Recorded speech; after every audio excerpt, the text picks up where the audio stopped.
अब ईरान ने कहा है कि हम जंग के लिए तैयार हैं और अगर अमेरिका चाहे तो हमें आजमा ले।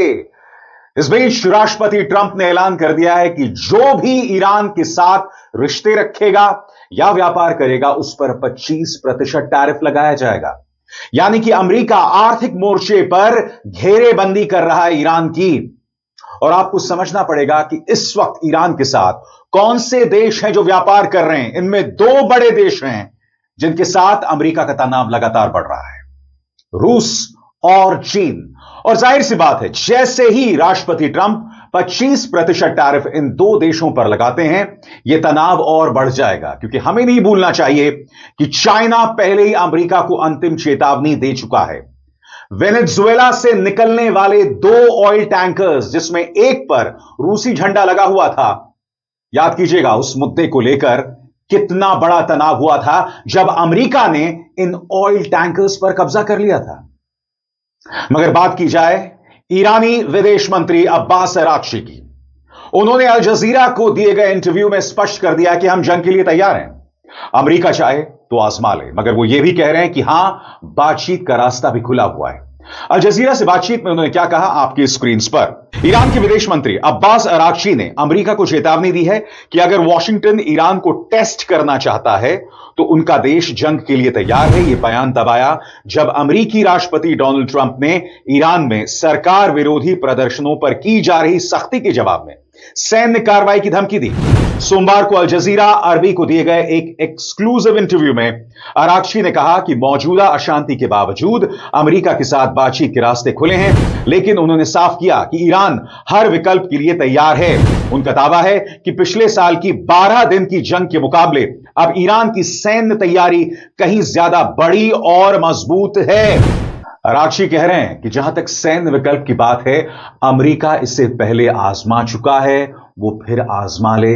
ईरान के हौसले पस्त नहीं हुए हैं। मैं आपको याद दिलाना चाहूंगा दोस्तों, अमेरिका ने, याद कीजिएगा, ईरान के 2 बड़े न्यूक्लियर ठिकानों पर प्रहार किया था, मगर बावजूद इसके ईरान के हौसले पस्त नहीं हुए हैं। यानी कि एक बात तय है, ईरान अब दुनिया के सामने अपनी बात और बेबाकी से और बुलंद आवाज से कह रहा है। मैं आपको वीडियो दिखाना चाहता हूं। तेहरान के अंदर ईरान आमंत्रित करता है पश्चिमी देशों के कई राजदूतों को और बताता है कि जो प्रदर्शन इस वक्त ईरान में हो रहे हैं, इसका महंगाई से कोई लेना देना नहीं है। क्योंकि जो लोग प्रदर्शन कर रहे हैं वो लोग हिंसा का इस्तेमाल कर रहे हैं, वो लोगों का सिर धड़ से अलग कर रहे हैं। मेलिना नाम की 3 साल की बच्ची को मौत के घाट उतार दिया गया। मैं आपको 1 मिनट का यह वीडियो दिखा रहा हूं दोस्तों। इसका मकसद क्या है, इसमें आप देखेंगे पहले राजदूत आकर बैठते हैं और फिर एक बड़े से स्क्रीन पर उनको दिखाया जाता है कि सरकार विरोधी प्रदर्शनों के नाम पर क्या क्या हो रहा है। देखा जाए।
तो ईरान अपनी तरफ से कूटनीतिक तौर पर दुनिया में अपनी आवाज रखने की पुरजोर कोशिश कर रहा है, मगर जहां तक ट्रंप की बात है, उन्होंने स्पष्ट कर दिया है कि मेरे सैन्य विकल्प खुले हुए हैं।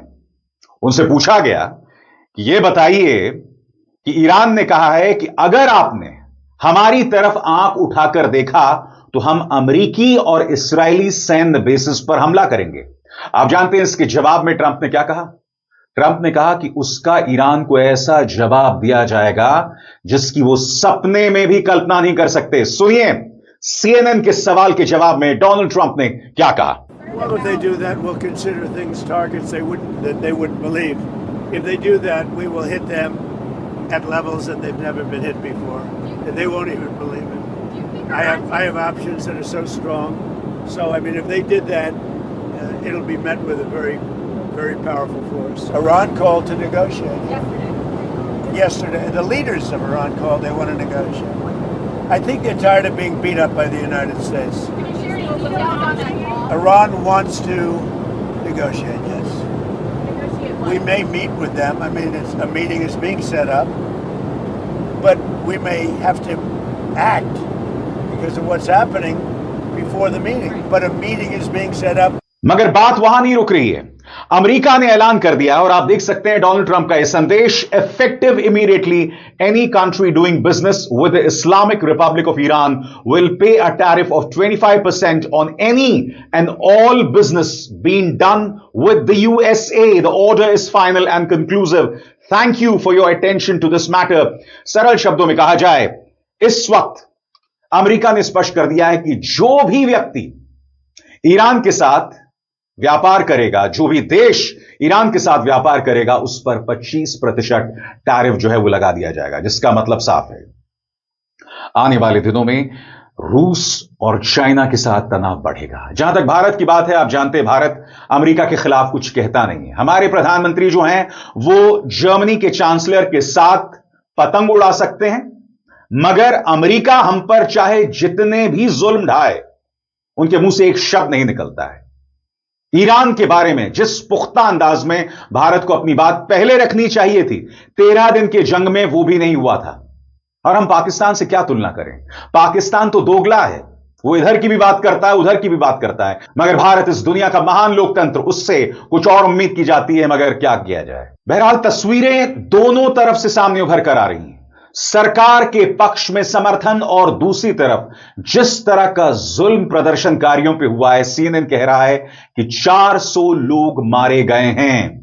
इन दो चेहरों का जिक्र किया जा रहा है, एक जो फैशन डिजाइनर हैं और दूसरे एक जिम इंस्ट्रक्टर हैं। इनकी क्या कहानी है कुछ देर बाद, मगर पहले मैं आपको एक वीडियो दिखाना चाहता हूं दोस्तों। यह वीडियो अल जजीरा का है और आप देख सकते हैं भीड़ सरकार के पक्ष में समर्थन कर रही है और उनके साथ आकर जुड़ते हैं मसूद पेजेश्कियां, जो कि राष्ट्रपति हैं ईरान के।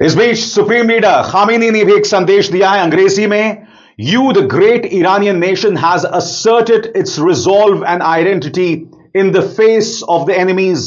This was a warning to US politicians that they should halt their deceitful actions and stop relying on their traitorous hirelings. सरल शब्दों में कहा जाए, यहां पर खामेनी ये कह रहे हैं कि ईरान ने इस बात को प्रमाणित कर दिया है, और ये जो बात वो कह रहे हैं इस भीड़ के पृष्ठभूमि में कह रहे हैं। यह भीड़ जो खामेनी के पक्ष में मैदान में उतरी है, वो यहां कह रहे हैं कि ईरान जैसे महान राष्ट्र ने अपनी महानता साबित करती है। यह एक चेतावनी है अमेरिकी राजनेताओं के लिए, और उन्हें ईरान के खिलाफ अपनी कार्रवाइयों को बंद करना चाहिए और साथ ही अपने चमचों को इसके लिए इस्तेमाल करना बंद करना चाहिए। यह संदेश यहां पर खामेनी दे रहे हैं। इस बीच में आपको बतलाना चाहता हूं, टर्की भी इस वक्त आया है सामने। वो टर्की जो अमेरिका का पिछलग्गू रहता है, उसने चेतावनी दी है। उसने कहा है कि इस्राइल किसी भी कीमत पर ईरान पर हमला करने की ना सोचे। उनकी सरकार के प्रवक्ता है, उनका बयान मैं आपको सुनाना चाहता हूं, अंग्रेजी में बयान है। वो कहते हैं कि हम अमेरिका और इस्राइल को चेतावनी दे रहे हैं कि ईरान से बाहर रहें, और इस्राइल से अपील कर रहे हैं कि वो ईरान के अंदर जो प्रदर्शन चल रहे हैं उससे भड़काएं ना। सुनिए तुर्की के सरकार के प्रवक्ता क्या कह रहे हैं। We do not wish to see any chaos in our neighbor Iran. We do not deny that there are certain problems in Iranian society and the state, but these problems must be resolved through the inherent dynamics and national will of Iran itself. We foresee that external interventions will lead to worse outcomes, and that interventions, particularly those instigated by Israel to achieve certain goals, will cause even greater difficulties. We emphasize the importance of stability in Iran to prevent further crises and to avoid dragging the region into more trouble. Looking at the statements of Israeli officials, especially those directed at Iran, we see that they are trying to adopt a reckless stance that will create greater problems throughout the region, which is absolutely unacceptable. समानांतर तौर पर चूंकि Iran के अंदर internet बंद था, तो यह स्पष्ट नहीं हो पा रहा कि सरकार के खिलाफ जो प्रदर्शन हुए उसमें कितने लोग मारे गए। मगर जो कंजर्वेटिव आंकड़ा है, यानी कम से कम का जो आंकड़ा है, वो 400 का बताया जा रहा है। और इस वक्त मैं आपको बतलाना चाहता हूं, ये दो चेहरे जो हैं, वो सरकार विरोधी प्रदर्शन जो चल रहा है उसके केंद्र बिंदु बन के सामने उभर कर आए। इन दोनों को ईरानी फोर्सेस ने गोली मार दी है। आइए देखते हैं CNN की रिपोर्ट इनके बारे में क्या कहती है। Fears of a bloody crackdown by Iran's security forces against anti-regime protesters are being realized. The US-based group Human Rights Activists have said that they have verified the deaths of more than 400 protesters in the last 2 weeks. Now, medical personnel within the country have been sending harrowing accounts to CNN on condition of anonymity as they fear repercussions from the regime. Now, one doctor in the city of Neshabur has described indiscriminate killing on Friday. Video of what is described as difficult to obtain and verify.